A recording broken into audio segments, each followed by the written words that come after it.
کھانے کے بعد وہ سلمان سے اس کے بارے میں پوچھتی رہی اور وہ گول مول سے جواب دیتا رہا۔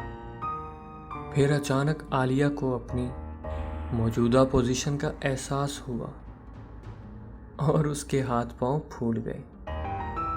ارے بس اب تم جاؤ، کسی نے دیکھ لیا تو موت ہی آ جائے گی۔ اور وہ شکریہ ادا کر کے چلا گیا۔ عالیہ بے سدھ ہو کر مسحری پر گر پڑی۔ یہ کیا ہو گیا ہے؟ اسے کیا ہو گیا تھا؟ وہ بہرحال اس کے لیے اجنبی تھا، لیکن اس خیال پر دل نے پکار کر کہا کہ وہ اجنبی نہیں ہے، مگر وہ ایک ڈرائیور ہے۔ صرف ڈرائیور، نہ جانے کون ہے، کہاں سے آیا ہے۔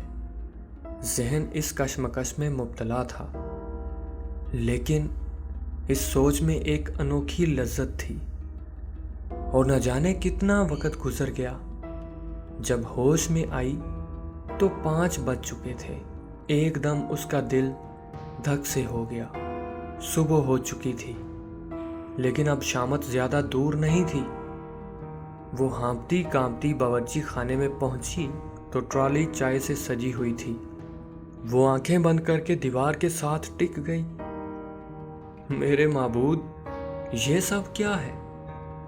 میرے انوکھے ہمدرد، میں کس منہ سے تمہارا شکریہ ادا کروں؟ وہ ٹرالی دھکیلتی ہوئی باورچی خانے میں سے نکل آئی۔ ناشتے کے کمرے میں سبھی موجود تھے۔ خالہ فوزی کو صبح سے کھانے کو کچھ نہیں ملا تھا، اس لیے وہ اپنی تمام تکلیف بھول کر ناشتے کے کمرے میں آ گئی تھی۔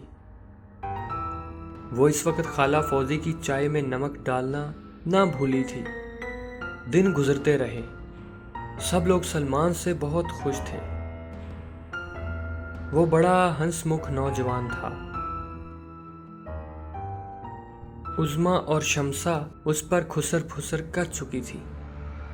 ظاہر ہے وہ ان کے معیار کا نہ تھا۔ ویسے اس دوران ایک خاص بات یہ ہوئی تھی کہ نہ جانے گھر کے سب لوگوں کو عقل کس طرح آ گئی تھی۔ انہوں نے یہ بات صاف طور سے محسوس کر لی تھی کہ اگر عالیہ کو برا بھلا کہا جاتا ہے تو غیبی طور پر اس کی سزا مل جاتی ہے، اس لیے وہ محتاط ہو گئے تھے۔ دوسری طرف سلمان انتہائی بے باکی سے عالیہ کے دل میں داخل ہو گیا تھا۔ وہ عالیہ سے بے پناہ محبت کرنے لگا تھا اور اس نے واضح طور پر اپنی محبت کا اظہار کر دیا تھا۔ عالیہ اس اظہار پر اسے سزا نہ دے سکی۔ اس کی دنیا میں تو اب سلمان کے سوا کوئی نہ تھا۔ اس کی تنہائیاں سلمان کے خیال سے منور تھیں۔ اکثر وہ بدحواس ہو جاتی۔ وہ سوچتی کہ وہ سلمان کی کیسے ہو سکتی ہے۔ اس گھرانے میں لاکھ وہ سب کی نظروں کا کانٹا تھی، لیکن چچا جان کیسے پسند کرتے کہ ان کے بھائی کی بیٹی ڈرائیور کے ساتھ منسوب ہو جائے۔ سلمان کی ہر بات کے جواب میں وہ خاموش رہتی۔ آخر ایک دن برگد کے درخت کے نیچے سلمان نے اس سے سوال کیا، آپ کی خاموشی مجھے وسوسے میں ڈالے ہوئے ہے مس عالیہ، کہیں میری محبت یک طرفہ تو نہیں ہے؟ خدا را اگر ایسی کوئی بات ہے تو مجھے بتا دے، میں معمولی انسان ہوں، اپنی دنیا میں لوٹ جاؤں گا، لیکن آپ نے مجھے الجھن میں رکھا تو میں پاگل ہو جاؤں گا۔ اپنی دنیا میں لوٹ جاؤ سلمان، تم نہ جانے کیا سوچ رہے ہو۔ یہ ماحول، یہ گھرانہ تمہیں قبول نہیں کرے گا۔ لاکھ یہاں میری عزت نہ سہی، لیکن وہ لوگ کبھی بھی پسند نہیں کریں گے۔